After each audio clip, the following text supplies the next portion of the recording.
ko, draugi, atkal nav labi. 2,5 kg tējas no Krievijas un 7 kg sāls no Baltkrievijas gandrīz vai tika uz mūsu karavīru galdiem Nacionālajos bruņotajos spēkos. Paldies Dievam, kāds laikus pamanīja un atgrieza šīs nedraudzīgās preces piegādātājiem. Par šo ārkārtas gadījumu izteicās visi, sākot no Nacionālo bruņoto spēku pārstāvjiem un visbeidzot ar valsts premjerministru. Kāds pat ir izteicies, ka tas ir drauds nacionālajai drošībai, kas tika laicīgi novērsts. Man liekas, ka nacionālās drošības sastāvdaļa ir arī kaut cik neatkarīgā ekonomika. Es, piemēram, izdomāju, ka es izstaigāšu Daugavpils lielveikalus un pamēģināšu atrast kaut vienu, kur es varētu nopirkt kartupeļus, burkānus un sīpolius, kas būtu Latvijā audzēti.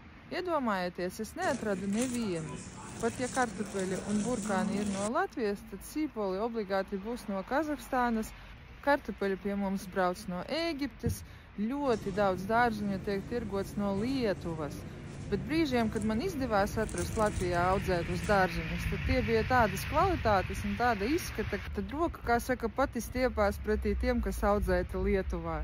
Un tā es staigāju pa veikaliem un visu laiku domāju, vai tomēr 2,5 kg tējas no Krievijas, jeb nespēja izaudzēt dārziņus vietējam tirgum pietiekamajā daudzumā un kvalitāte, būtu tās, par ko ir jāraksta vietējiem medijiem un kas būtu ar nopietnu nosodījumu jākomentē valsts vīriem.